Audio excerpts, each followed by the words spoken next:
आर्य आचार्य। ठीक है, धन्यवाद। ओम।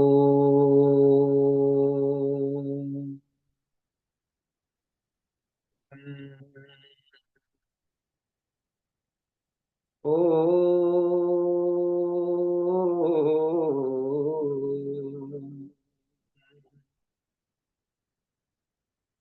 ॐ तद्विष्णोः परमं पदम् सदा पश्यन्ति सूरयः दिवीव चक्षुराततम् दिवीव चक्षुराततम् ॐ यस्य कारुण्यलेशेन सर्वं सर्वत्र सिद्ध्यते संकल्पितं हृदाभीष्टं तं वन्दे जगदीश्वरम् तं वन्दे जगदीश्वरम् तं वन्दे जगदीश्वरम्। जब आन बसे उर में प्रिय के जब आन बसे उर में प्रिय के छवि और न को मुख काहे निहारे जब वार चुके उन पे तन और मन प्राण उन्हीं पर काहे न वारे चाखन चाहत है रस प्रेम चाखन चाहत है रस प्रेम उड़ावन चाहत मौज बहारे सोच प्रकाश समावेगी कैसे सोच प्रकाश समावेगी कैसे भला एक ही म्यान में दो तलवारें भला एक ही म्यान में दो तलवारें। ओम शांति शांति शांति। उपस्थित इस कार्यक्रम के संयोजक जी आदरणीय श्री लखनलाल आर्य जी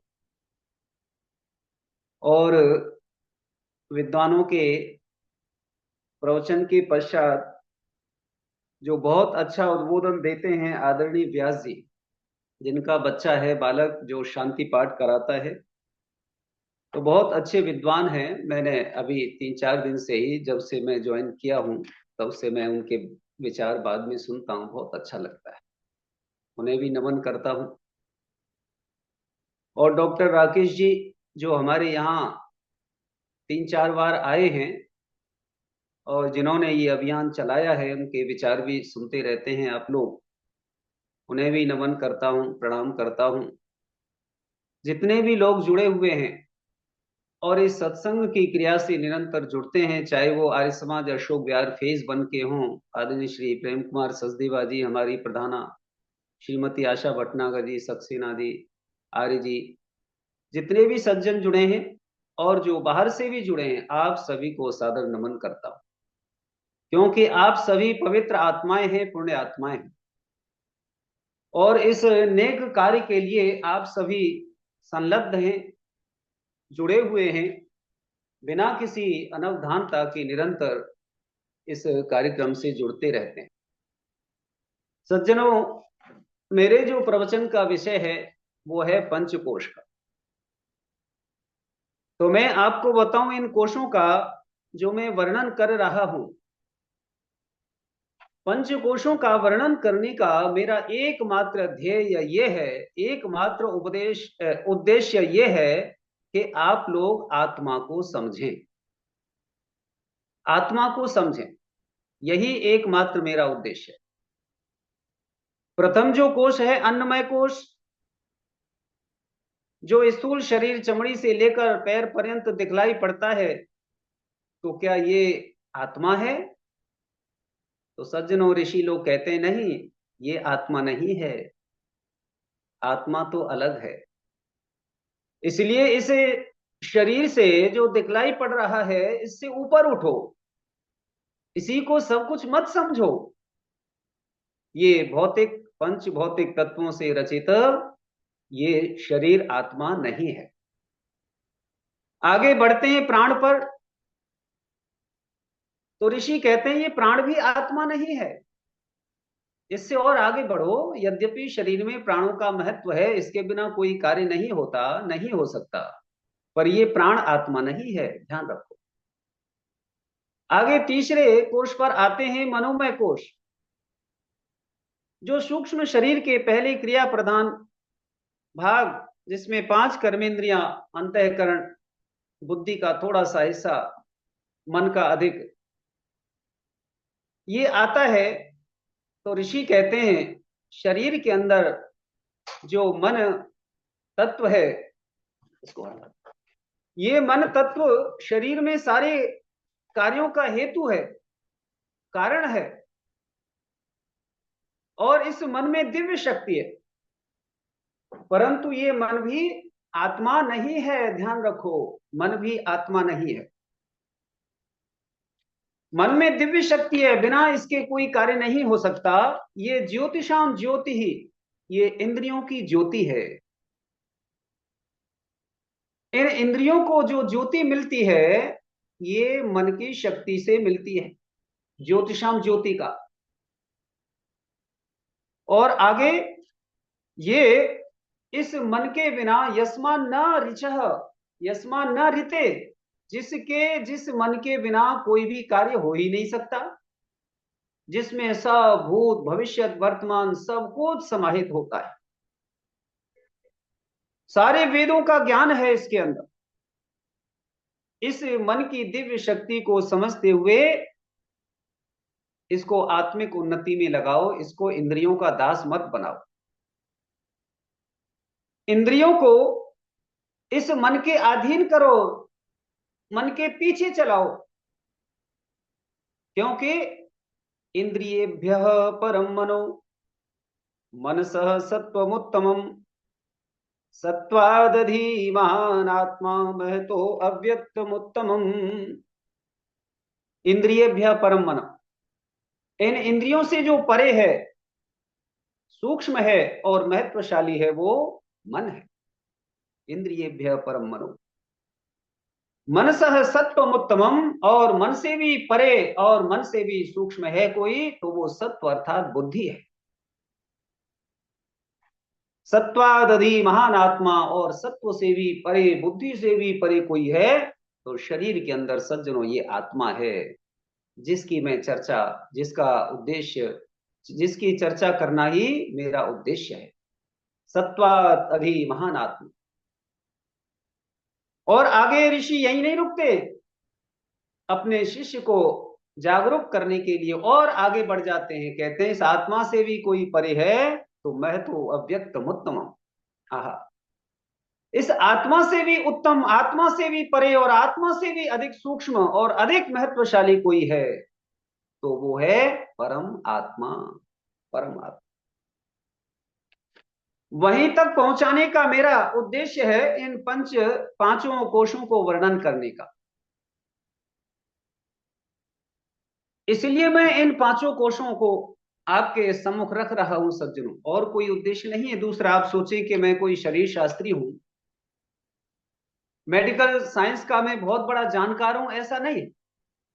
बस केवल मेरा उद्देश्य है कि हम आत्मा को जाने, आत्मा को पहचाने। तीसरा जो कोश मनोमय कोश था, उसके आगे आज मेरा विषय है विज्ञानमय कोश का। विज्ञानमय कोश सूक्ष्म शरीर का दूसरा भाग है, जो ज्ञान प्रधान है। जिसमें बुद्धि और 5 ज्ञानेंद्रियां समन्वित रहती हैं सज्जनों। जब हम किसी दृश्य को, किसी पदार्थ को देखते हैं, किसी व्यक्ति को मैंने देखा, आदरणीय श्री लखनलाल जी को मैंने देखा, इनका फोटो देखा मैंने, पहली बार देखा, देख करके पूरा ज्ञान प्राप्त हुआ, शक्ल सूरत का एक दृश्य दिमाग के अंदर, चित्त के अंदर स्थायी हो गया। बुद्धि ने निर्णय कर दिया 10 लोगों में कि आदरणीय श्री लखनलाल जी की आकृति ऐसी है, स्वभाव ऐसा है। थोड़ी देर बातचीत हुई, स्वभाव का पता लगा, तो एक विशेष ज्ञान बना। अब 2-4 साल के बाद में भीड़ में जब मैंने पुनः इनको देखा, तो देखते ही ये पूरा का पूरा प्रत्यय पहले बार मेरे दिमाग के अंदर उभर आया और मुझे ज्ञान हो गया कि ये आदरणीय हमारे लखनलाल जी हैं, आर्य जी हैं। ये ज्ञान जिसने दिया, उस तत्व का नाम है बुद्धि। ये बुद्धि ही हमें आत्मा तक पहुंचाएगी। आत्मा के परे आनंदमय जो कोश है सज्जनों, उस आनंदमय कोश तक ये बुद्धि पहुंचाएगी।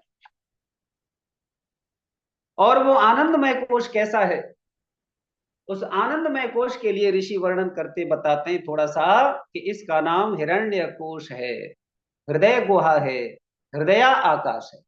हृदय, जिसको कारण शरीर, लिंग शरीर आदि नामों से भी पुकारा जाता है।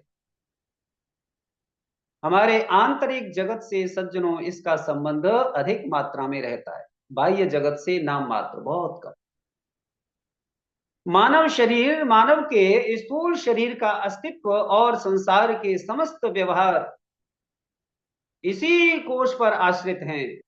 निर्बीज समाधि की जो प्राप्ति होती है सज्जनों, वो इसी आनंदमय कोश की स्थिति बन जाने पर हुआ करती है, और व्यक्ति जीवन मुक्त होकर सदा सदा के लिए आह्लादित होता है, कृतकृत्य हो जाता है, पूर्ण काम हो जाता है। उसका नाम है आनंदमय। अथर्ववेद में एक मंत्र आता है जो इस कोश के स्वरूप को वर्णित करता है। प्रभ्राजमानां हरिणीं यशसा संपरावृतम् पुरं हिरण्ययीं ब्रह्मा विवेशा पराजितम्। कैसा है वो? तो कहा प्रभ्राजमानाम, अत्यंत प्रकाश से परिपूर्ण है, जहां प्रकाश ही प्रकाश है, किंचित मात्र भी अंधकार नहीं। हरिणीम यशसा, अत्यंत सुंदर यश से, तेजस्विता से भरा हुआ है। हिरण्ययीम, और अत्यंत चमकीला है। ब्रह्मा विवेश, और ब्रह्म का वो परिवेश है, ब्रह्मानंद का स्थान है। ऐसा जो अपना एक स्वरूप है सज्जनों, वो स्वरूप इस आनंदमय कोश का है। आइए अपने विषय को आज प्रारंभ करता हूं। अब थोड़ी सूक्ष्मता की ओर ले जाता हूं एक आख्यायिका के साथ में। राजा जनक बहुत ही ज्ञानी आध्यात्मिक राजा थे, और अपने संस्कृति की ये चर्चा रही है सज्जनों कि जब यहां पर राजा लोग आध्यात्म ज्ञान से जुड़े रहते हैं, तो निश्चित रूप से प्रजा को एक अच्छा संदेश मिलता है। तो ये राजा लोग अपने यहाँ ऋषियों को भी बुलाया करते थे, सत्संग आदि की क्रिया करवाते रहते थे। तो राजा जनक ने महर्षि याज्ञवल्क्य से पूछा, ऋषिवर ये बताइए, मनुष्य किस ज्योति से देखता है, या किस ज्योति वाला है? याज्ञवल्क्य ऋषि ने उत्तर दिया, राजन, मनुष्य सूर्य की ज्योति से देखता है। हम लोक में देखते हैं, सूरज निकलता है तो प्रकाश हो जाता है चारों ओर, सूरज की ज्योति से देखता है। प्रश्न किया, सूरज नहीं है तो रात्रि में? तो कहा, रात्रि में चंद्रमा की ज्योति से देखता है। दिन नहीं है, रात्रि में शुक्ल पक्ष नहीं है, कृष्ण पक्ष है, घोर अंधकार है, चंद्रमा नहीं है, तब किससे देखता है? तो कहा तब अग्नि जला लेता है, अग्नि का प्रबंध कर लेता है, उससे देखता है। आजकल जैसे विद्युत है, लाइट जला लेते हैं। कहा कि जब अग्नि का भी प्रबंध ना हो सके तब किस ज्योति से देखता है, किस प्रकाश से देखता है? तो ऋषि उत्तर देते हैं तब वाणी के प्रकाश से देखता है। अंधेरे में दो लोग जब होते हैं तो वो आवाज के द्वारा अपने व्यवहारों को करते हैं, बातचीत के द्वारा अपने व्यवहार करते हैं। तो कहा ऋषि ने कि वाणी की ज्योति वाला है। तो कहा कि वाणी न हो तो बहुत सारे गूंगे लोग हैं, वो भी अपने व्यवहारों को करते, तब किस ज्योति से देखता है? तो ऋषि ने कहा जब वाणी भी नहीं है तब मनुष्य आत्मा की ज्योति से देखता है, आत्मा की ज्योति से देखता है। इसलिए आत्मा व अरे द्रष्टव्य, हे राजन इस आत्मा को देखो। और मेरा भी यही उद्देश्य है कि हम आत्मा को जाने। आत्मा व अरे द्रष्टव्य, श्रोत्रव्य, मंतव्य, निदिध्यासितव्य। इस आत्मा को देखो, आत्मा को जानो, और चर्चा करनी है बार बार तो इस आत्मा की चर्चा करो। निदिध्यासितव्य, इसका निदिध्यासन करो, इसको निधि बनाओ, इसी को अपना खजाना बनाओ। बड़ी अच्छी बात कही सज्जनों ऋषि ने राजा को। एक कवि कहता है, आत्मा का गेह देह को संवारो। आत्मा का गेह, आत्मा का जो घर है, गेह घर ये शरीर है। आत्मा का गेह देह को संवारो, पर मंदिर के लिए न देव को विसारो। देह गेह ईश्वर का धरा देह पावन, नागरिक पुजारी हैं नगर ग्राम आसन। आसन पर कौन अरे कोटि नयन बारो, मत्सर मद मोह द्रोह प्रतिक्रिया त्यागो। आत्मा के मंदिर में सो मत जागो, आत्मा के मंदिर में सो मत जागो। ये मानव जीवन जो मिला है ये आत्मा को जानने के लिए ही मिला है। इसमें सुप्त अवस्था में मत पड़े रहो, अज्ञान अवस्था में मत पड़े रहो, इससे ऊपर उठो, सो मत जागो। उत्तिष्ठत जागृत प्राप्य वारान्य बोधता। उठो, ऊपर उठो, जागो जिन जागना अब जागन की बार। फिर क्या जागी नानका जब सोए पांव पसार। है, जब श्वासें निकल जाएंगी तब जागोगे क्या? नहीं, अभी जागो। यावत स्वस्थमिदम शरीर मर्जम, यावत ज्वरा दूर तो। ओहो, अभी जागो। जब तक शरीर में शक्ति है, बैठने की शक्ति है, देखने की शक्ति है, तब तक इससे लाभ लो। जब ये शरीर शक्तिहीन हो जाएगा फिर कुछ भी करने से नहीं बनेगा, कुछ भी नहीं बनेगा। सज्जनों, मुंडको उपनिषद के ऋषि वर्णन करते हुए कहते हैं, न चक्षुषा गृह्यते नापि वाचा, नान्यैर्देवैर्तपसा कर्मणा वा। ज्ञान प्रसादेन विशोध सत्त्वस्, ततस्तु तं पश्यते निष्कलं ध्यायमान। आह, कैसे उसके दर्शन होते हैं और कैसे नहीं हो पाते, कौन दर्शन करता है कौन नहीं कर पाता। तो मुंडकोपनिषद के ऋषि कहते हैं, न चक्षुषा गृह्यते, उस आत्मा को चक्षुषा न गृह्यते, ये चक्षु ये आंख देख नहीं पाते, क्योंकि इसकी गति बाहर को है, इसकी शक्ति बाहर को है। न न एक वाचा, और न ये वाणी उसका वर्णन कर पाती है, न अन्यर देवैहि, न जो अन्य इंद्रियां हैं इनसे वो दिखाई पड़ता है। तपसा कर्मणावा, और नहीं तप से, तथा नहीं कर्मणावा, नहीं सकाम कर्मों से। फिर किससे दिखाई पड़ता है, किससे जाना जाता है? तो कहा ज्ञान प्रसादे न विशुद्ध सत्व। ज्ञान प्रसादेन, ज्ञान की महिमा से विशुद्ध अंतःकरण वाला होकर ध्यायमाना, ध्यान करता हुआ साधक तम पश्यते निष्कलम, उस कला रहित ब्रह्म को देखता है, कला रहित ब्रह्म को देख। और इसके लिए सज्जनों क्या करना पड़ेगा? परमात्मा को, ब्रह्म को अपना विषय बनाना पड़ेगा, उसी को अपना ध्येय बनाना। आगे ऋषि इस विषय को और थोड़ा सा सूक्ष्म करते हुए बताते हैं, वेदांत विज्ञान सुनिश्चितार्था संन्यास योगाद्यतय शुद्ध सत्वा ते ब्रह्मलोकेषु परांत काले परामृता परिमुच्यन्ति सर्वे। कितनी बढ़िया बात कही ऋषि ने। वेदांत विज्ञान सुनिश्चितार्था। वेदांत क्या है? वेदांत, वेद अंत, वेद की अंतिम जो शिक्षा है, वेद का जो सार है, वो क्या है? वो है ब्रह्म की प्राप्ति, ब्रह्म का ज्ञान कराना। तो ब्रह्म प्राप्ति का विज्ञान सुनिश्चित अर्थात जिसको, जिसने अपना ज्ञान ब्रह्म प्राप्ति का सुनिश्चित कर लिया है, जिसने निश्चित कर लिया है कि अब मुझे केवल और केवल, केवल और केवल ब्रह्म को ही प्राप्त करना है और कुछ नहीं करना, बस ये सुनिश्चित कर लिया उसने। संन्यास योगात यतयः शुद्ध सत्वा। और फिर क्या किया? संन्यास योगात यतयः, वैराग्य के योग से यतयः जुड़ गया।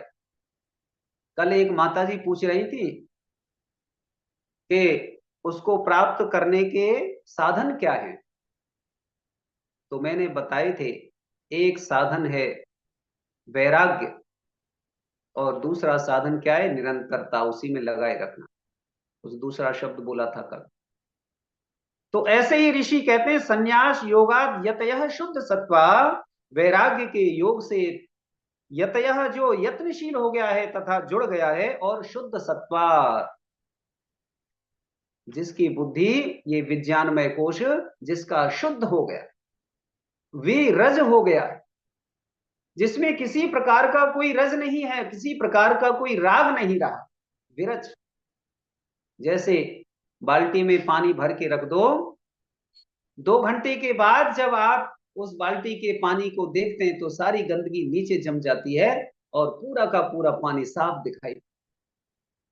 ऐसे ही ध्यान आदि क्रियाओं के द्वारा ये बुद्धि पूरी तरह से शुद्ध हो जाती है, विरज हो जाती है, इसकी सारी की सारी कालिमा छट जाती है। और ये छटती कब है? जब वेदांत विज्ञान, जब ब्रह्म का ज्ञान ही एकमात्र साधक का लक्ष्य बन जाता है। सज्जनों, एक बड़ी रोचक बात याद आ गई, आपको सुनाता। एक विवाह संस्कार कराने के लिए मैं गया, तो वहां पर वर पक्ष की तरफ से दूसरे पंडित जी भी आए हुए थे। तो जब 2 पंडित उपस्थित हो गए तो कन्या पक्ष वाले मेरे पास आए, हाथ जोड़ा, कहा शास्त्री जी, अब वो उनका आग्रह है कि हमारे पंडित जी कराएं, हमारे शास्त्री जी कराएं। तो हमने उनसे आग्रह किया कि आधा आधी आधी विधि दोनों जने करा लें। तो मैंने कहा कोई नहीं, आप जैसा चाहें वैसा हो जाएगा, मैं कोई हठ धर्मिता नहीं अपनाता। तो बोले कि आप फेरों के बाद की जो भी विधि है वो आप कर लेना, उससे पहले की वो पंडित जी कर लेंगे। मैंने कहा ठीक है। अब देखिए, सुनिए, पंडित जी बैठ गए। अब पंडित जी ने पूजा प्रारंभ कराई, कई प्रकार की पंडित जी ने पूजा करवाई, और पूजा कराते समय पंडित जी रामायण की चौपाई बोला करें, एक चौपाई बोले। हर विधि पर पंडित जी ने वही रामायण की चौपाई बोली। आगे मधुपर्क कराया, उसमें भी पंडित जी ने वही चौपाई बोली। गठजोड़ा कराया, उसमें भी वही चौपाई बोली। आगे और भी जितनी विधियां करवाई, हस्तमिलाप आदि, उसमें भी पंडित जी ने वही चौपाई बोली। तो लोग बड़ा खुश हो रहे सुन सुन करके, क्योंकि उनके कुल पुरोहित थे वो, तो उनको सम्मान देना था, तो बड़े खुश हो रहे लोग। लड़का लड़की पढ़े लिखे थे, डॉक्टर थे दोनों, वर वधू, वो भी बड़े प्रसन्न हो रहे। मैं भी बैठा था, मैं भी मुस्कुरा रहा था। तो हर विधि पर पंडित जी एक ही चौपाई बोले। बाद में मैंने विधि करवाई, जो भी मुझे दी गई थी मैंने कराई, मंत्र आदि बोले बड़े अच्छे, अलग अलग विधियों से जुड़े हुए वेदों के। तो वो उनका मैंने पाठ किया तो लोगों ने ध्यान से सुना। जब आशीर्वाद की क्रिया हो गई तो मैंने पंडित जी से पूछा, मैंने कहा पंडित जी एक बात बताओ कि आपने सारी विधियों में केवल और केवल रामायण की वही चौपाई बोली और एक ही चौपाई बोली, अरे दूसरी भी चौपाई बोल लेते कोई। पंडित जी बोले, शास्त्री जी जब मेरा काम एक चौपाई से हो जाता है तो मैं क्यों मूड खपच्ची करूं, अलग अलग चौपाइयां बोलूं या मंत्र बोलूं या श्लोक बोलूं, मेरा सारा काम एक चौपाई से हो जाता है। मैंने माथा पीटा, मैंने कहा अरे सतीश तू तो बहुत पीछे रह गया, पंडित जी को देखो एक ही चौपाई से सारा काम कर रहे हैं। आहा, मुझे, मैं इस प्रसंग को कभी कभी याद करता हूं तो बड़ी हंसी आती है, प्रसन्न हो जाता है दिल। लेकिन आज ये प्रसंग मुझे याद इसलिए आया सज्जनों, एक ही साधे सब सधे, सुनिए, एक ही साधे सब सधे, सब साधे सब जाय, रही मन मूल सींचियो, फूले फले अघाय। आहा, हम भी तो ना जाने किन किन क्रियाओं में, किन किन कार्यों में उलझे रहते हैं, किन किन लोगों को साधते हैं, परिवार को साधते हैं, रिश्तेदारों को साधते हैं, दुनियादारी के लोगों को हम साधते हैं, उनको प्रसन्न करना चाहते हैं, उनको खुश रखना चाहते हैं, लेकिन फिर भी वो संबंध हमारे नहीं सध पाते, फिर भी संबंधी जन रुष्ट हो जाते हैं, फिर भी परिवारी जन हमसे रुष्ट हो जाते हैं। अय मन, तू इस उस एक मूल ब्रह्म को क्यों नहीं साधता। जैसे पंडित जी ने एक चौपाई साध ली, ऐसे ही हे मेरे मन, हे मेरे जीवात्मा, तू भी तो उस एक ब्रह्म को साध। तू भी कहां कहां किस किस को साध रहा है, इनके साधने से कुछ भी नहीं बनेगा। रहीमदास जी ने बड़ी अच्छी बात कही, रहे मन मूल है सींचियो, फूल है फल है अघाय। कौन मूल है इस सारे ब्रह्मांड का, कौन मूल है मेरे इस देह का, उसी मूल को सींचियो, उसी का सिंचन करो, उसी की तरफ ध्येन दो।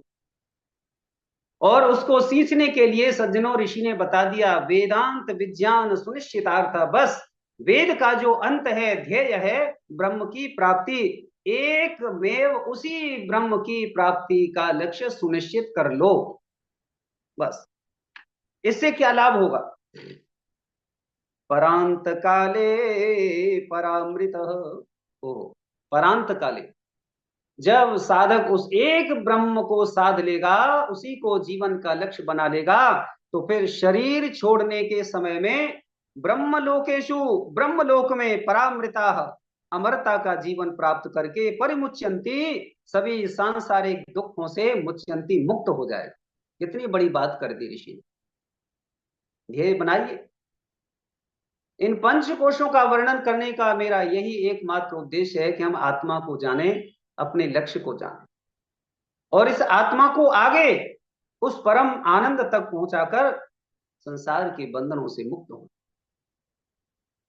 जब ये स्थिति हो जाती है सज्जनों, तो आगे क्या होता है, गता कला पंचदश प्रतिष्ठा, देवास्य सर्वे परिदेवतासु, कर्माणि विज्ञानमयस्य आत्मा, परे व्यये सर्व एकी भवन्ति। ओहो, ऋषि कहते हैं उस स्थिति में पहुंच करके फिर क्या होता है, गता कला पंचदश, जो 15 कलाएं हैं, ये 15 कलाएं सज्जनों अपने अपने कारण में लीन हो जाती है, अपने अपने कारण में चली जाती। देवाश्य सर्वे प्रति देवतासु, और जो देवता है अर्थात जो इंद्रियां हैं, ये इंद्रियां भी अपने स्थूलभूत उस कारण में लीन हो जाती। फिर क्या होता है, कर्माणि विज्ञान सुनिश्चितार्था, जो 2 प्रकार के कर्म हैं, सकाम कर्म और निष्काम कर्म, सकाम कर्म पीछे छूट जाते हैं, और उसके बाद जो निष्काम कर्म है वो आत्मा के साथ जुड़ जाता है, और विज्ञानमयस्य आत्मा, केवल उस ज्ञान की स्थिति, चेतनमय ज्ञान की स्थिति बनी रहती है, परे व्यये सर्व एक ही भवंती, परे व्यये अत्यंत एक रस रहने वाले ब्रह्म में एक ही भवंती, ये सब एक हो जाते। मोक्ष प्राप्ति का अधिकारी जो है आत्मा, जब शरीर को छोड़ता है सज्जनों, तब ये 15 कलाएं छूट जाती हैं और साथ में निष्काम जो कर्म होते हैं वो जाते हैं, क्योंकि आत्मा के कुछ गुण हैं, इच्छा, ज्ञान, प्रयत्न, ये स्वाभाविक गुण हैं आत्मा के। तो ये कलाएं लीन हो जाती हैं। और ये कलाएं किस प्रकार से लीन होती हैं, तो आगे उदाहरण और बहुत बढ़िया दिया ऋषि समझाते हुए कहते हैं, यथा नद्य स्यंदमाना समुद्रे अस्तम गच्छन्ति नाम रूपे विहाय, तथा विद्वान नाम रूपाद विमुक्त परात् परम पुरुषमुपैति दिव्यम। ऋषि कहते हैं अपने शिष्य को समझाने के लिए, सुनो, जैसे नद्य स्यंदमाना, जैसे गंगा, यमुना, कावेरी, सतलुज, ये सभी नदियां, जितनी भी नदियां हैं, चाहे वो भारत की नदियां हो या बाहर की नदियां हो, नाइल हो, एमेजोन आदि, ये सब नदियां बहती हुई कल कल करती हुई, दौड़ लगाती हुई समुद्र में जाकर के मिल जाती। और जब समुद्र में जाकर मिल जाती हैं तो इनका नाम, रूप, आकार, गहराई आदि सब कुछ खत्म हो जाता। फिर ये नहीं रहता कि सबसे तेज प्रवाह वाली नदी गंगा है तो समुद्र में जाकर के उसका नाम पता लगे, नहीं, वो जल हो गया, समुद्र हो गया। कोई भी नदी है, चाहे वो कालिंदी नदी है, चाहे अन्य कोई जमुना नदी है दिल्ली वाली, ये सब समुद्र में जाकर के अपने नाम को लीन कर देती, अस्तित्व समाप्त हो जाता है। ऐसे ही सज्जनों, साधक जब उच्च अवस्था में पहुंच जाता है तो उसका नाम, रूप, आकार, प्रकार, मैं ये हूं, मैं सतीश हूं, मैं विद्वान हूं, या मैं नासम हूं, आदि आदि ये जो क्रियाएं हैं ये समाप्त हो जाती है, तभी तो संसार छूटेगा। हमारे सक्सेना जी, जो आर्य समाज का लेखा जोखा बहुत अच्छे प्रकार से करते हैं, सुनील सक्सेना जी बहुत स्वाध्यायशील हैं। इनकी माता जी भी बहुत स्वाध्यायशील रही, इनके पिताजी भी समाज में यही कार्य, इसी व्यवस्था को बहुत ही सात्विकता से संभालते रहे, कैशियर के पद को। उन्होंने एक बड़ा ही हास्य प्रसंग सुनाया था, क्योंकि मेरे प्रवचन का जो एक तरीका है वो ऐसा ही है सज्जनों। तो मैं कुछ लोक व्यवहार की बातें होती हैं प्रसंग के अनुकूल, मैं जरूर बोलता हूं। तो उन्होंने एक प्रसंग सुनाया, एक जोक सुनाया। प्रसंग क्या, जोक था, सास बहू का। तो वो बोले कि एक लड़की की नई नई शादी होकर के अपने ससुराल में आई, तो एक कोई मांगने वाला, कोई भिखारी था, वो दरवाजे पर आया। जैसे ही दरवाजे पे आया तो अंदर से बहू निकल करके आई, सास थी नहीं उस समय। तो बोला, हाँ भाई। बहू बोली, क्या बात है, कैसे खड़े हो? बोला कि भूख लगी है, कुछ रोटी दे दो, भूख लगी। बहू को पता था भोजन घर में है नहीं, बना नहीं था तब तक। वो बोली कि अभी भोजन बना नहीं है, अभी रोटी है नहीं, जाओ। बोला, अभी भी दे दो, बासी रोटी रखी हो तो वो दे दो, एक खा लूं, एक ही रोटी दे दो। बोली, नहीं है, एक भी नहीं है, कुछ भी नहीं है, जाओ। अब वो जाने लगा। जैसे बाहर पहुंचा, 10-20 कदम पहुंचा होगा, बहू अंदर चली गई, तो बाहर से सास ने देख लिया। सास बोली, हाँ भाई, क्या बात है, क्यों आया था यहाँ, क्या चाहिए? वो बोला कि भूख लगी है, रोटी लेने आया था। अच्छा, ले ली रोटी? तो बोले कि नहीं, वो कह दिया कि रोटी है नहीं। कह दिया है नहीं घर में, तो जा। बोले, अच्छा, इधर आ, मेरे साथ चल। अब वो सास उसको ले आई। सास अंदर घर में गई किचन में, तो देखा और घूम घाम करके लौट आई। और उसने उससे मांगने वाले भिखारी से, भाई जा यहाँ से, रोटी नहीं है यहाँ, जा। बोले, हैं, अभी तो आपने कही थी कि आओ मेरे साथ, मैं भोजन दूंगी, मैं रोटी देती हूँ। हाँ, तो बोल दिया तो क्या हुआ, जाओ, नहीं है, मैं कह रही हूँ ना, नहीं है, जाओ। अब वो चला गया वहां से। पीछे से वो बोला, फिर लौट आया, बोला कि अरे तुमने कही थी कि मैं रोटी दूंगी और तुम कह रहे हो अब रोटी नहीं है। तो बोले, हाँ, रोटी नहीं है, बहू ने मना कर दिया था, रोटी नहीं है। तो बोले, तो क्या हुआ, रोटी नहीं है? बहू मना करने वाली कौन होती है? मना तो मैं करूंगी ना, मैं घर की सासू में मालकिन हूँ, वो कौन होती है, अभी आई है, 2 दिन हुए, और आकर के कह रही है रोटी नहीं। कोई मालकिन है घर की? मैं मालकिन हूं, जाओ रोटी नहीं है जाओ। ये क्या स्थिति है सज्जनों, यही तो बंधन में डालती है। मैं सास हूं, मैं बहू हूं, मैं सास हूं, घर की व्यवस्था मैं संभालूंगी, किसी को मना करूंगी तो मैं करूंगी, और किसी को हाँ करूंगी तो मैं करूंगी। बहू हाँ या ना क्यों करेगी? बस ये स्थिति बंधन में डालने वाली है।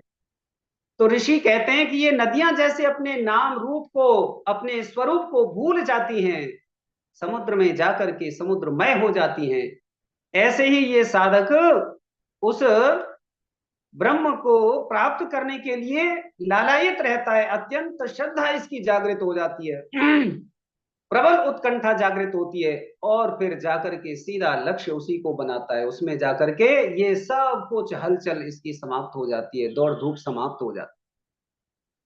परात परम सूक्ष्म से सूक्ष्म दिव्यम अलौकिक दिव्य आनंद युक्त जो पुरुषम उपैति ब्रह्म है, उसको ये उपैति प्राप्त कर लेता है। पवित्र आत्मा इस स्थिति में पहुंचने के लिए प्रेम और भक्ति की सर्वोत्कृष्ट अवस्था होनी चाहिए। ये योग की स्थिति में प्रेमा भक्ति है। भागवत में इसका नाम है प्रेमा भक्ति। प्रेमी अपने प्रेष्ठ के प्रेम में इतना मग्न हो जाए कि उसे अपने प्रेष्ठ के अतिरिक्त अन्य किसी का बोध ही न हो, यहां तक कि उसे अपनी भी सुध बोध ना रहे, बस केवल और केवल प्रेष्ठ का ही बोध हो, प्रेष्ठ का ही बोध, प्रेमी का ही बोध, प्रेमी का ही बोध। नर राच्यो सूझो नहीं तुम कस लखे सुजान, कुरान पढ़त बूढ़े हुए नहीं राच्यो रहमान। कैसे देख लिया तुमने कि मेरे पैर इस तुम्हारे इस चादर पर रख गए हैं? अरे मैं तो अपने प्रेमी के ध्यान में इतनी लीन थी कि मुझे तो उसके अतिरिक्त और कुछ दिखाई नहीं पड़ रहा था। ये स्थिति जब बन जाती है सज्जनों, आहा, तब साधक ब्रह्म के निकट पहुंच जाता है, ब्रह्म के निकट पहुंच जाता है।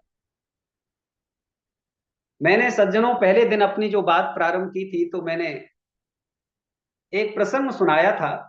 कल एक सज्जन का फोन आया, बोले शास्त्री जी आपके विचार बड़े अच्छे लग रहे हैं, वाणी में बड़ी मधुरता है। तो मैंने उनको धन्यवाद किया। फिर वो बोले कि आपने जो एक कहानी सुनाई थी ना पहले दिन, जब आपने दूसरे दिन प्राणमय कोश का वर्णन किया तो मेरा ध्यान था कि शास्त्री जी कहानी सुनाएंगे, पर आपने नहीं सुनाई। तीसरे दिन भी कहानी नहीं सुनाई। अब आप चौथा दिन है कल आपका, तो इस कहानी को जरूर सुनाना। मैंने कहा ठीक है सुना दूं। आप में से पहले दिन जो लोग जुड़े थे उन्हें तो पता होगा, पर कुछ नए सज्जन जुड़ रहे हैं, जिसमें हमारे सारे समाज के भी हैं बहुत सारे लोग। तो मैंने वो कहानी बताई थी कि राजा का एक मित्र था। वो संसार की निसारता से उसने क्या किया, अपना जीवन परमात्मा परायणता में लगा दिया, सन्यासी हो गया, वैरागी हो गया। जब चौमासे का दिन आया तो बाहर, नगर से बाहर कुटिया में रहता था, वहां ध्यान साधना करता था। अब बारिश होती है चौमासे में तो पानी भर जाता है। तो राजा से कहा कि मैं अब 4 महीने तक भ्रमण करूंगा, नगरों में शहरों में रहूंगा, वहां उपदेश दूंगा और 4 महीने के बाद दोबारा आऊंगा। तो राजा ने कहा था कि कुछ मेरे लिए कोई अच्छी चीज खरीद करके लाना, कोई वस्तु लाना। तो सन्यासी सन्यासी का जब महीना समाप्त होने वाला था तो वो नगर में गया और वहां से उसने एक पेटी बनवाई बढ़िया, और वो पेटी ले आया, राजा को दी ला करके, और ये कह दिया कि इसको खोलना, जब नहीं खुले तो तुम्हारा जो राज पंडित है, बड़ा ही ज्ञानी है, सदा हुआ योगाभ्यासी है, अनेकों योग की क्रियाओं को जानने वाला है, उससे खुलवाना, और उसका मर्म, इन पेटियों का मर्म उसी से पूछना, वो बताया। उसने प्रयास किया खोलने का, लेकिन पेटियां नहीं खुली। तो राज पंडित ने उसको युक्ति बताई, और उसकी युक्ति से सज्जनों वे पेटियां धीरे धीरे 1 2 3 खोले। पहली पेटी बड़ी पेटी थी, देखने में अच्छी लग रही थी, लेकिन दूसरी पेटी जब खोली तो वो उससे और सूक्ष्म थी और आकर्षक थी। तीसरी पेटी खोली तो वो और ज्यादा आकर्षक थी और सूक्ष्म थी। इस प्रकार से जब उसने चौथी और पांचवी पेटी खोली तो पांचवी पेटी के बाद में उसमें एक लिक्विड सा तरल पदार्थ दिखा। राज पंडित ने कहा, राजन, तुम ये जो पांचवी पेटी देख रहे हो, ओहो, अत्यंत चमकीली है। इसकी चमक सभी को अपनी ओर खींच रही है। लेकिन इस चमक के साथ में जो लिक्विड दिखाई पड़ रहा है ना, ये साधारण लिक्विड नहीं है। इसका नाम है अमृत। अमृत, राजन, जो इस अमृत को पी लेता है वो अमर हो जाता है। शोक और दुख से सर्वथा सर्वथा के लिए, सर्वदा के लिए परे हो जाता है। मोदते ब्रह्मलोके, वो ब्रह्मलोक में अनंत काल तक मोदते हर्ष मनाता है, आनंद प्राप्त करता है। इस अमृत को आप पी लीजिए, लेकिन ध्यान रखना, इस अमृत को सायंकाल सूर्यास्त होने से पहले पी लोगे तब तो ये काम करेगा। सूर्यास्त के बाद में ये निष्क्रिय हो जाएगा, इसके गुणधर्म समाप्त हो जाएंगे। इतना कहकर के वहां से वो उसका राज पंडित अपने ध्यान कक्ष में चला गया। सच, इतनी देर में राजा का एक मित्र आ गया था। राजा का मित्र आया, अब चूंकि वो भी राजा है तो उसका स्वागत सम्मान करना था। बैठाया, उसकी आवभगत की, खिलाया पिलाया। सज्जनों, दरबारी जनों ने देखा कि राजा का घनिष्ठ मित्र आया है, तो उन्होंने कुछ नर्तकियां तैयार करवाई। कहा, भाई इनका स्वागत सम्मान हो, इनका मनोविनोद कुछ होना चाहिए। तो नर्तकियां गाजे बाजे बजवाए और वहां पर बढ़िया वातावरण, आकाश बढ़िया आकार प्रकार वहां का बनवा के सजा धजा करके, और वहां गाने शुरू हो गए, नाच शुरू हो गए। पड़ोसी मित्र राजा बैठा, और साथ में वो राजा भी बैठा, क्योंकि उसे भी बैठना पड़ेगा। अब ये थोड़ी है कि वो मित्र को बैठा जाए और अपना चला जाए, वो भी बैठा। गाने होते रहे, गाने पर गाना, गाने पर गाना, नाच पर नाच, नाच पर नाच। और जब गाना नाच होता है तो पेय पदार्थ भी आते हैं। पेय पदार्थ आए, कुछ नशीले पदार्थ आए, जैसे नशा चढ़ा तो राजा भी झूमने लगा नर्तकियों के साथ में। पड़ोसी मित्र राजा था, वो भी झूमने लगा। हा हा हा। और झूमते झूमते वो उन्हीं राग रंग में ऐसा तल्लीन हो गया और बेहोश होकर के गिर पड़ा। रानी आई, रानियों ने संभाला और वो शयन कक्ष में ले गई, लोगों की सहायता से वहां लिटा दिया। आधी रात्रि पर उसकी नींद खुली राजा की। आधी रात्रि पर जैसे ही नींद खुली सज्जनों, तो राजा एक साथ हड़बड़ाहट करके उठा, और तुरंत उसको याद आया, अरे ओ हो, मेरा तो वहां पर पेटी में अमृत रखा हुआ था, मुझे तो अमर होना था उसको पी करके। ये क्या हुआ, ये तो सूर्यास्त हो गया और अंधकार हो गया। सज्जनों, पछतावे के सिवाय और कुछ भी उसके साथ नहीं था। गहन दुख में डूब गया, पश्चाताप कर रहा है। ये तो एक कहानी है सज्जनों। अब वो सज्जन जो जुड़े थे उन्होंने सुन लिया, आप लोगों ने भी सुन ली। परंतु ये स्थिति क्या हमारे साथ भी नहीं हो रही? विचार कर। परमपिता परमेश्वर ने ये जीवन दिया मानव का, ये किस लिए दिया था? इसी अमृत को पीने के लिए दिया था। और प्रभु ने कह दिया था, ये जितनी श्वासें शेष हैं, जब तक आयु शेष है, ध्यान रखना, उससे पहले ही इसका पान कर सकता है। जब जीवन की घड़ियां ये व्यतीत हो जाएंगी, प्राणांत हो जाएगा, जीवन का सूर्य अस्त हो जाएगा, उसके बाद में ये अमृत निष्क्रिय हो जाएगा, फिर कोई भी युक्ति नहीं चलेगी। हम भी अपने को चेताएं, चेता करके अपने को जागृत करें। और मेरा भी जो ध्येय है, ये पंचकोशों को वर्णन करने का सज्जनों, यही ध्येय है। योग की जो परम दो स्थितियां हैं सज्जनों, योगाभ्यास की। योगी की चरम अवस्था में पहुंचने पर साधक अपने को भूल जाता है, वह प्रभु में, प्रेष्ठ में, प्रियतम में लीन होने के लिए तत्पर होता है। ये अवस्था चरम अवस्था है। उस अवस्था में फिर कोई मोह, कोई शोक नहीं रहता, किसी से कोई लगाव नहीं रहता। यजुर्वेद में मंत्र आया, तत्र को मोह क शोक एकत्व अनुपश्यता। जहां एकत्व का दर्शन होता है, फिर वहां मोह शोक नहीं होता। ततो नवे चिकित्सती, फिर उस अवस्था में आकर के किसी से घृणा नहीं कर, सबको ब्रह्ममय देखता है। सर्वम कल विदम ब्रह्म, सब कुछ उसे ब्रह्म ही नजर आता है, अपने में भी वह ब्रह्म को अनुभव करता है। दाएं बाएं वृक्षों में चारों तरफ उसे अपना प्रियतम नजर आता है। ये प्रेमा भक्ति की पराकाष्ठा। ये जो सत्संग चल रहा है सज्जनों, आर्यों का महाकुंभ अभियान, जो भी संचालक गण है जो चला रहे हैं, बड़े जागरूक और बुद्धिजीवी लोग हैं। ये भारत को समझो, भारत की मान्यता को समझो, अपनी सनातन मान्यता को समझो। जो ये परंपरा है, ये वेद की परंपरा है, वेद। और ये साधारण परंपरा नहीं है, सारे संसार को सुखमय बनाना चाहती है, सारे संसार को समृद्धमय बनाना चाहती है, सारे संसार में आनंद का, शांति का वातावरण स्थापित करना चाहती है। जो अपने जीवन के लक्ष्य का बोध कराती है, वो है सनातन परंपरा। इसलिए तो इस अभियान का नाम रखा है भारत को समझो, भारत की मान्यताओं को समझो, ऋषियों की मान्यताओं को समझो। उस अवस्था में आकर के, प्रेमा भक्ति की चरम अवस्था में आकर के, ब्रह्मार्पणम ब्रह्म हविर ब्रह्माग्नौ ब्रह्मणाहुतम ब्रह्मैव तेन गंतव्यम ब्रह्म कर्म समाधिना कहा। वहां पर सब कुछ ब्रह्म ही नजर आता है, इसके अतिरिक्त और कुछ भी नजर नहीं आता। यहां हरि वहां हरि, जमी हरि जमा हरि, जमी तू ही जमा तू ही, मकी तू ही मका तू ही, बस तू ही तू ही तू ही तू ही तू ही। उनका पता मिला तो फिर अपना पता कहां, उनका पता मिला तो फिर अपना पता कहां।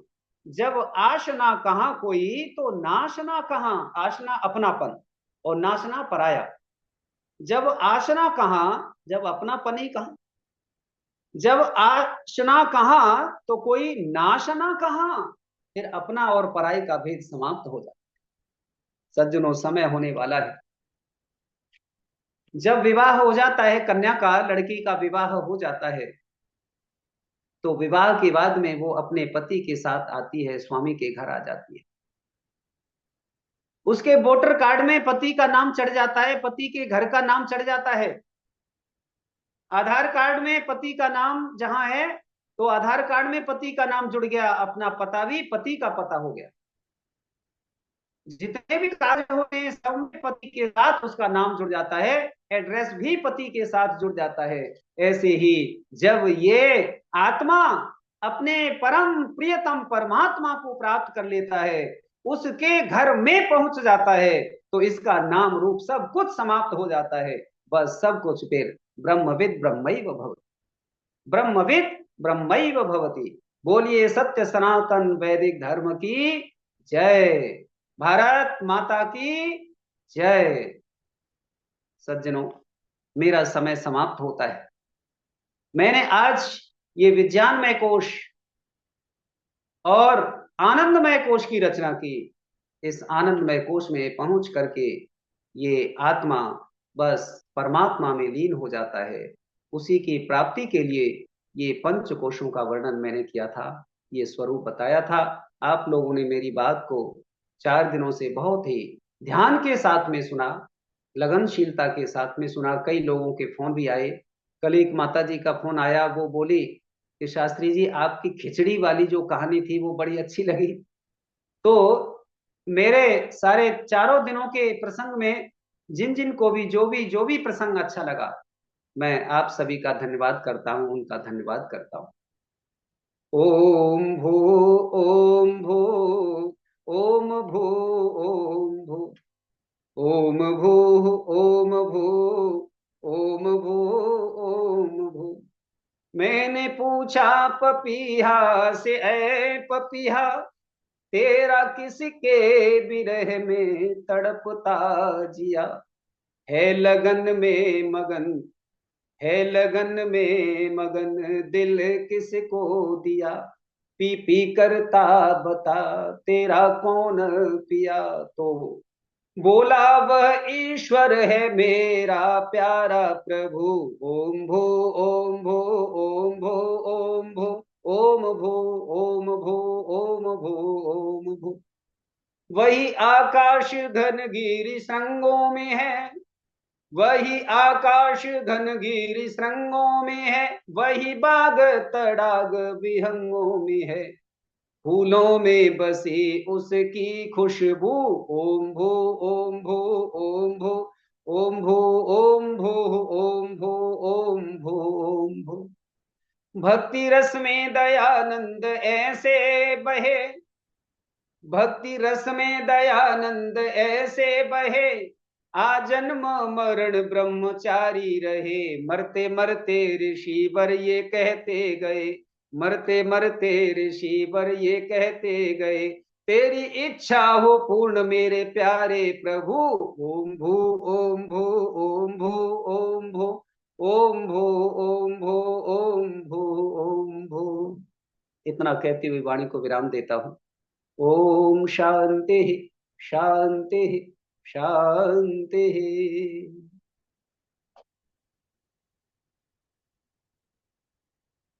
जी भाई साहब रतनलाल जी।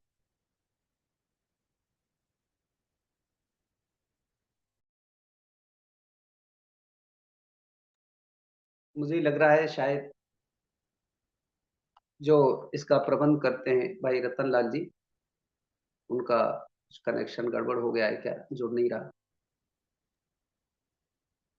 आज का अपना मेरा जो निर्धारित समय दिया था आप लोगों ने, वो पूरा हो गया। और कोई सज्जन जुड़े हों तो वो संभालें, संचालन करें। डॉक्टर व्यासनंद शास्त्री जी आप आ जाइए, थोड़ा वो व्यस्त है अभी। डॉक्टर व्यासनंद शास्त्री जी आप आ जाइए जी।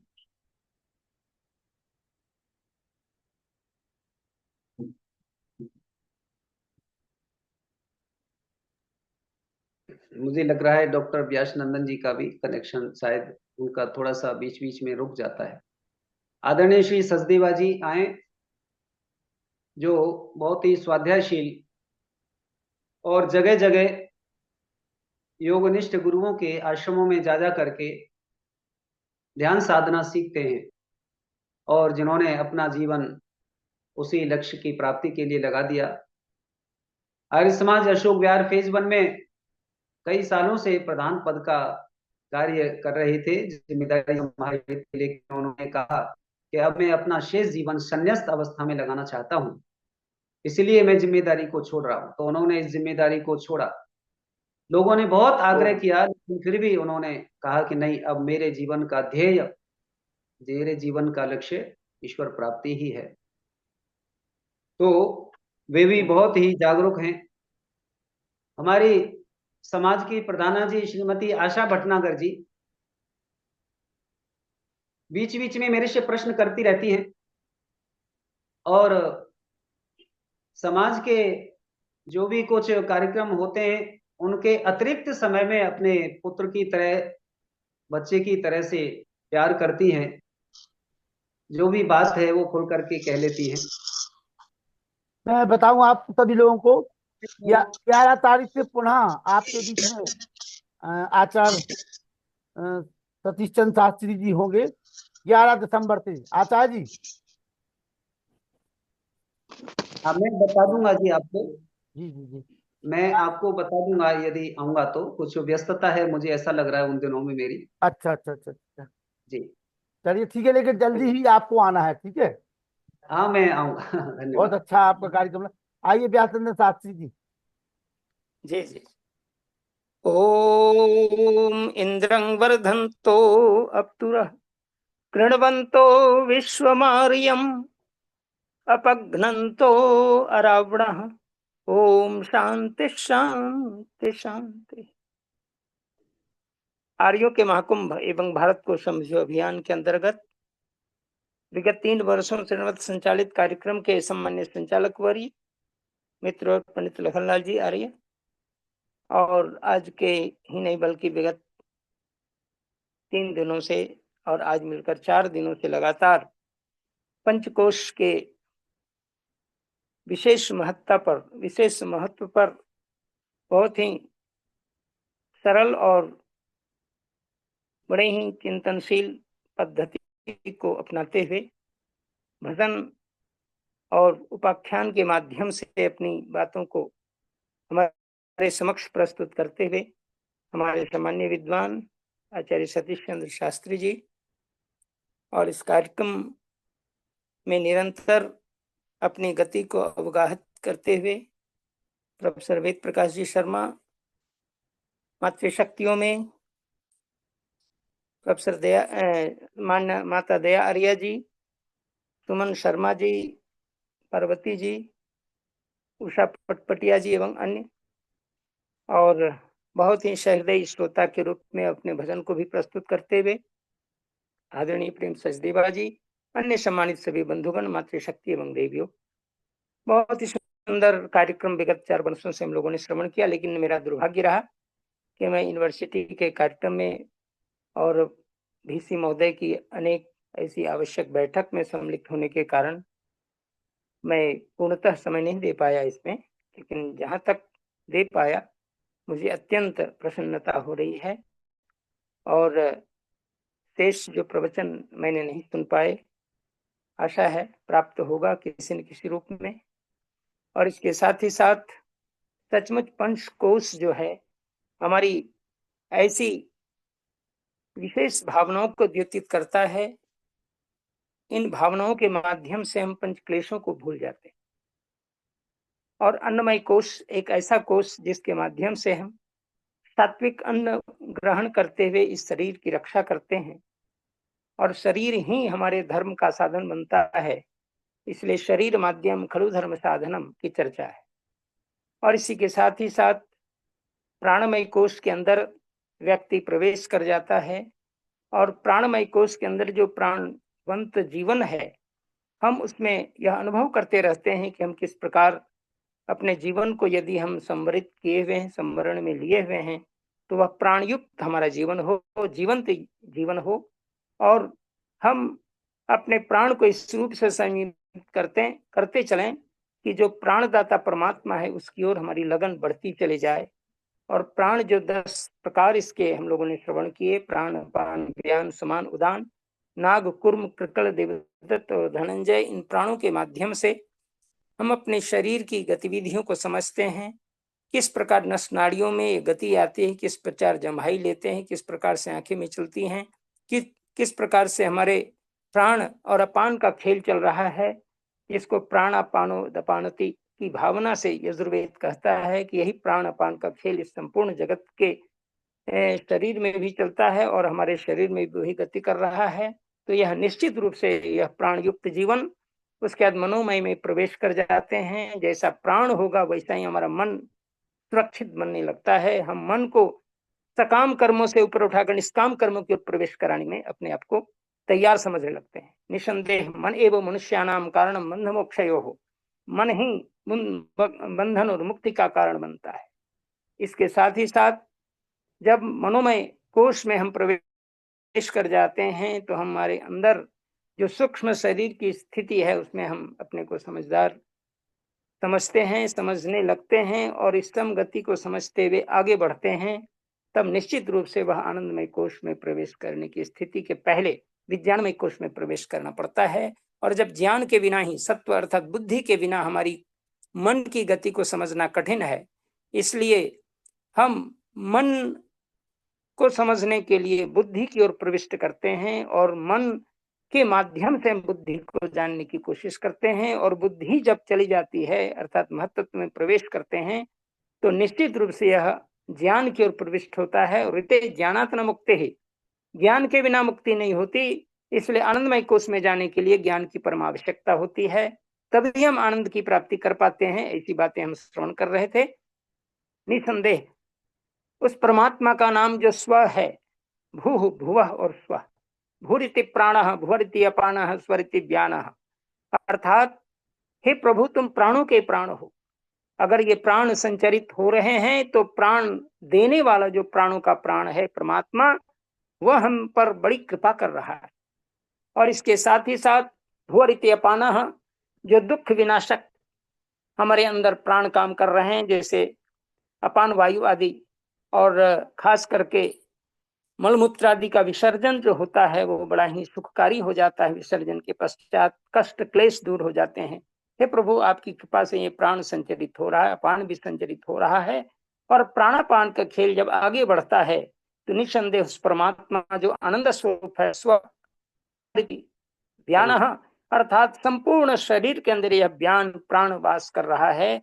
निश्चित रूप से संपूर्ण शरीर में जब व्यान काम करता रहता है, व्यानम सर्व शरीर गह, ऐसी बातें जो हम पढ़ते हैं, निसंदेह संपूर्ण शरीर की नाड़ियों में व्यान प्राण काम कर रहा होता है। उसी प्रकार जैसे संपूर्ण ब्रह्मांड में एक ही परमात्मा विद्यमान होकर के संपूर्ण ब्रह्मांड को संचालित करता रहता है, उसी प्रकार इस संपूर्ण शरीर रूपी पिंड में वह आत्मा रूपी प्रकाश हमारे अंदर विद्यमान होता है। और आत्मा के प्रकाश को समझने के लिए मन और बुद्धि की बड़ी आवश्यकता होती है, जो बड़ी सूक्ष्म इंद्रिय के रूप में ही आते हैं। और खास करके जो मन एवं मनुष्याणाम कारणम मध्य मोक्षयों की चर्चा आई है, निसंदेह मन और बुद्धि जो सूक्ष्म शरीर के दो विशेष तत्व हैं, इन तत्वों के माध्यम से हम जब प्राणवंत जीवन और प्राणदाता परमात्मा की ओर अपने को अग्रसरित करते हैं तो हमारा जीवन लक्ष्य की ओर बढ़ता है। और हमारा लक्ष्य यही है ब्रह्म की प्राप्ति। धर्म, अर्थ, काम एवं मोक्ष, ये पुरुषार्थ चतुष्टय यदि हमें प्राप्त करना है तो निसंदेह जो पंचकोश की प्रवृत्ति है उसको जानने की परम आवश्यकता है। और ये पंचकोश को जो व्यक्ति जान लेता है वह अपनी पंच ज्ञानेंद्रियों को भी समझने लगता है, पंच कर्मेंद्रियों के कार्यों को सही ढंग से जानने लगता है। और हमारे अंदर जो पंच सूक्ष्म तत्व जिसको कहते हैं महाव्याहृति के बाद अगर आप बढ़ेंगे तो उसमें आप देखेंगे पंच सूक्ष्म भूत जिसको कहा गया है, जिसको तन्मात्रा कहा गया, वो भी पांच ही हैं, रूप, रस, गंध, स्पर्श एवं शब्द। ये पंच तन्मात्राओं को भी हम समझने की कोशिश करने लगते। निसंदेह पांच का कोश कितना महत्वपूर्ण है। और वही हमारे बाह्य यज्ञ जब प्रारंभ होता है तो 5 बार हम घृताहुति करते हैं। ये 5 बार घृताहुति का भी यही लक्ष्य है कि हम 5 प्रकार की कामनाओं को हम समझते हैं। हमारी पहली कामना होती है प्रजया। हे प्रभु, हम इस संसार में आए हैं तो प्रजायुक्त बने, हम निसंतान न रहें, हमारे घर में सुसंतान आवे, प्रजायुक्त हमारा घर हो। प्रजया पशु ही, हम पशुओं से युक्त रहें, अर्थात हमारे घर में पशुधन भी विद्यमान हो। फिर कहा ब्रह्मवर्चस्व, अर्थात ब्रह्मवर्चस्व जो परमात्मा का प्रकाश अर्थात दुग्ध आदि सेवन जब हम करते हैं तो ब्रह्मवर्चस्वी संतान की और हमारी प्रवृत्ति या उन संतानों में ब्रह्मवर्चस्व कामना आती है। तो ये ब्रह्मवर्चस्व की भी कामना हमारी सिद्ध हो, ताकि गौ दुग्ध आदि अमृत पान करके हम ब्रह्म की चर्चा में मन लगा सके। और फिर अन्न जो हमारा जीवन का बहुत बड़ा समझिए, अन्न वही प्राण कहा गया है, अन्न ही प्राण है इस भौतिक शरीर को चलाने के लिए। इसलिए वह अन्न हमारे घर में हो और अन्न भी अद्य हो, अर्थात विशेषण दिया खाद्य, अर्थात अभक्ष्य अन्न न हो, खाद्य अन्न हो जो हमारे मन और बुद्धि को सुरक्षित कर सके।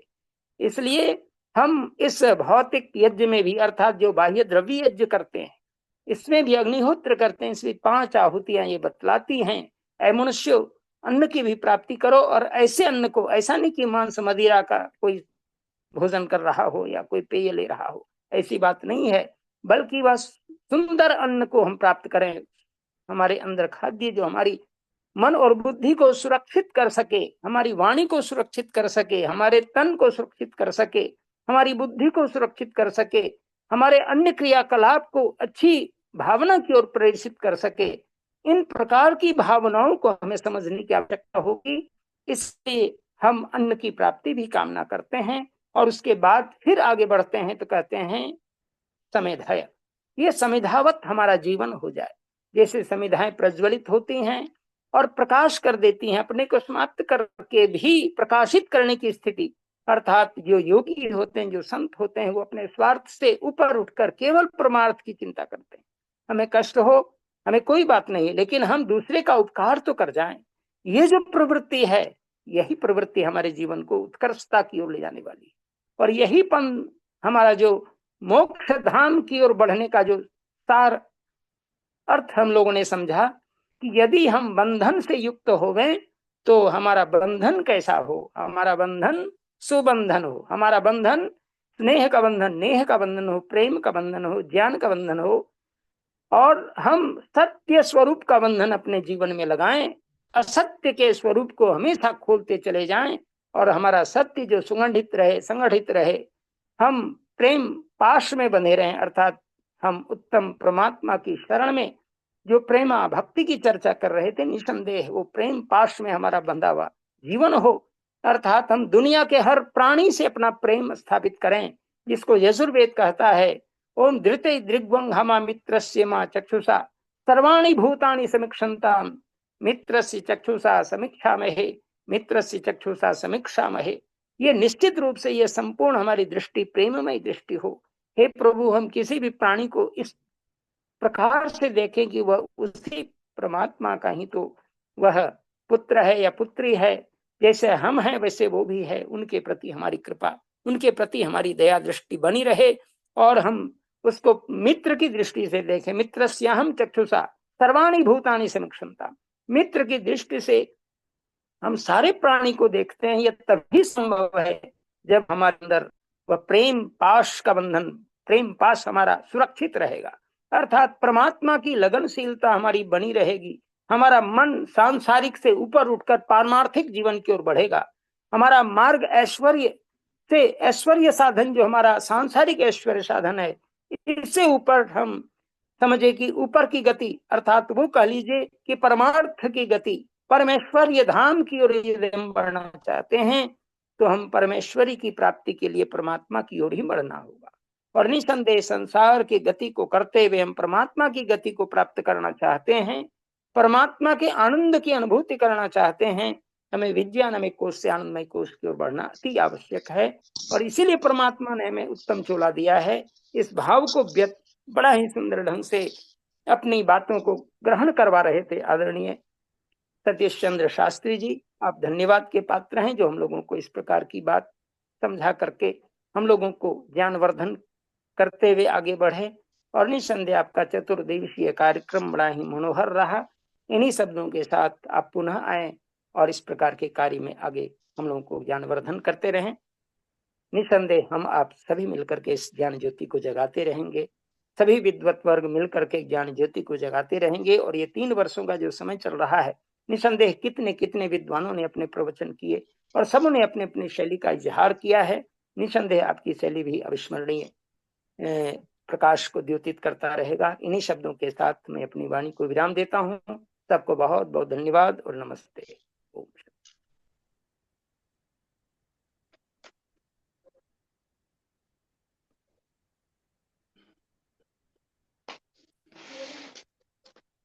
धन्यवाद।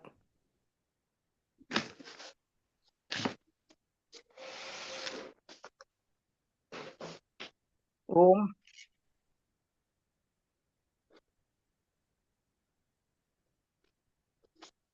शांति पाठ किया जाए क्या?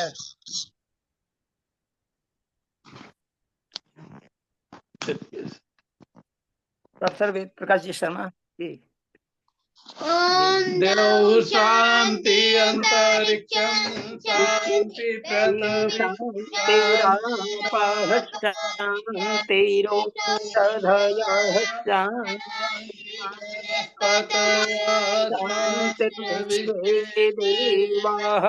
शांतिर्ब्रह्म शांति सर्वं शांति शांति शांतिरेधि ओम शांति शांति सत्य सनातन वैदिक धर्म की जय। आनंद की जय। श्री दयानंद की जय। स्वतम श्री रामचंद्र की जय। श्री कृष्णचंद्र की जय। देख राम की जय। बुद्धानंद की जय। आत्मानंद की जय। हंसराज की जय। माता की जय। गौ माता की रक्षा हो, पालन हो, हमारी समाज अमर रहे, अमर रहे, एक की ज्योति जलती रहे, ओम का झंडा ऊंचा रहे, ऊंचा रहे। के महाकुंभ और भारत को भारत को समझो अभियान की जय हो। भगवतो विश्वमार्यम विश्वमार्यम। हरि ओम वैदिक अभिवादन सबको नमस्ते जी। ओम सर्वेभ्यो नमः। नमः।